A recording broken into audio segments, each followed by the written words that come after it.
I know, your fingers are already nearing the thumbs down button. I won't stop you, but I did want to say a super quick thing before we get started. In the interest of full disclosure, some of you might have noticed that we released this video yesterday, but there were some weird audio glitches and editing errors, so we decided to re-upload it today, and take the extra day to address some common ideas and criticisms that I saw in the comments section, really just to clarify a few points. That entire video was voiceover, so when you see my face here again, you'll know that it was an amendment to the original video. That being said, let's get into why I think emoji are comics.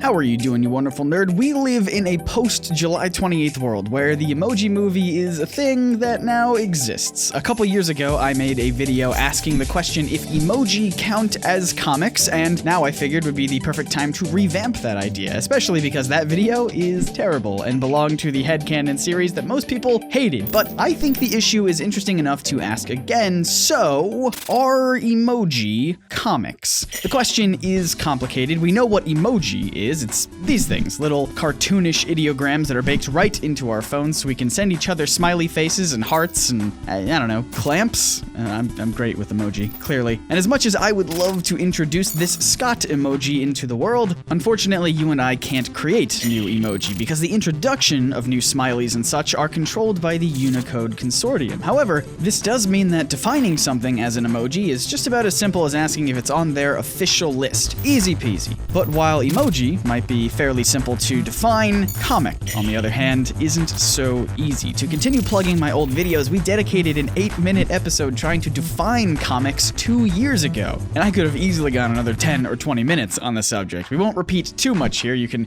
watch it by clicking the link in the description, but for the sake of this video, let's go with a fundamental definition given by an icon of the medium, Will Eisner. Comics is sequential art.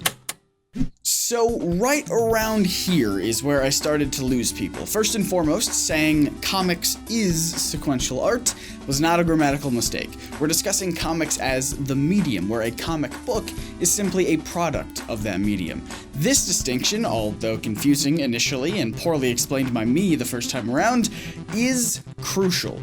When I refer to comics in this video, you might instinctively go towards Marvel and DC, superheroes and villains. But I'm referring to something broader. A lot broader. In his seminal work, Understanding Comics, author Scott McCloud furthers Eisner's definition to explain that comics is spatially juxtaposed pictorial and other images in deliberate sequence. And that's what I'm referring to when I say comics.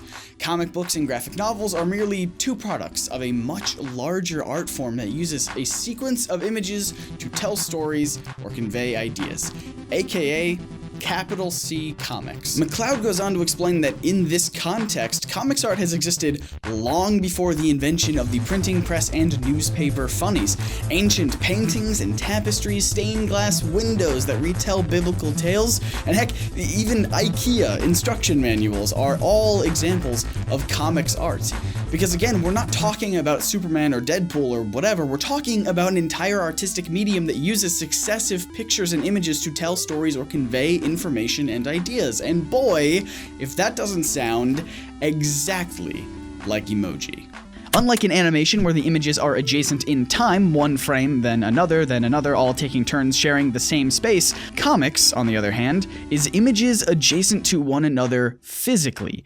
Pick up a comic and you'll see that no two panels share the same space, unless you're reading a digital comic in that guided view, but let's not get into how much I've come to dislike that. A string of emoji operates in a very similar way to comics. They too are images juxtaposed physically, or I guess digitally, but you get what I mean. A sequence of emoji is displayed side by side, each with their own dedicated space. And like comics, syntax is vital. The arrangement of panels is used to present a cohesive story or idea. You don't read a comic by picking a random panel to jump to in whatever order you want. I mean, you could do that, but I can't imagine it would be incredibly coherent. As McCloud wrote, comics utilizes images in deliberate sequence. In this way, it's similar to language, putting symbols in an intentional order to create words and sentences and scripts for YouTube videos. An excellent example of long strings of emoji set in sequence to tell a story is Emoji Dick, which translated Herman Melville's Moby Dick into, well,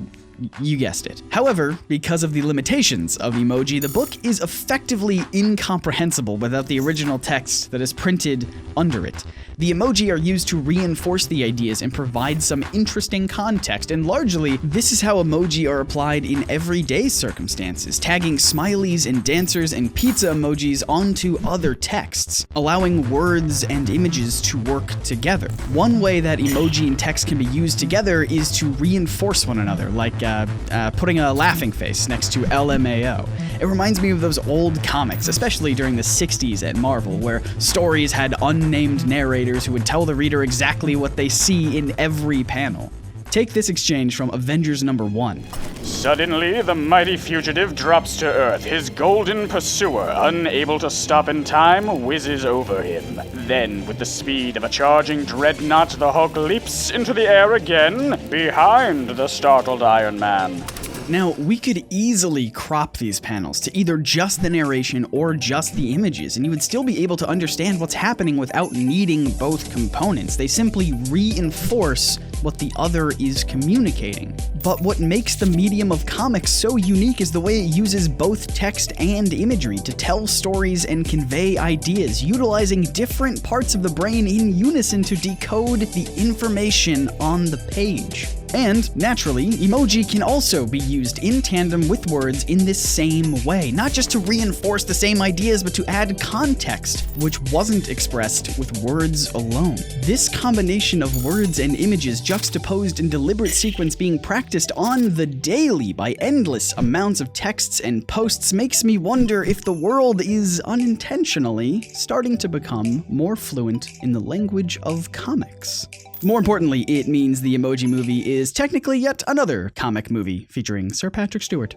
But what do you think? Do emoji fit into the comics medium, either technically or legitimately? Let me know your thoughts in the comments below. I'm interested to hear them. Hit that big sexy subscribe button and the bell icon so you can join the notification squad and never miss another video we make here at NerdSync. I would love it if we could hit 400,000 subscribers by my birthday at the end of this month. That would be rad. Here are some other videos that YouTube thinks you will like, and as you look those over, I would love to thank our patrons, especially Christopher Lang, Mike Harville, Kendra, Elizabeth Monsell, and the rest of the wonderful nerds who support us over at patreon.com/nerdsync. Until next time, my name is Scott, reminding you to read between the panels and grow smarter through comics. See ya.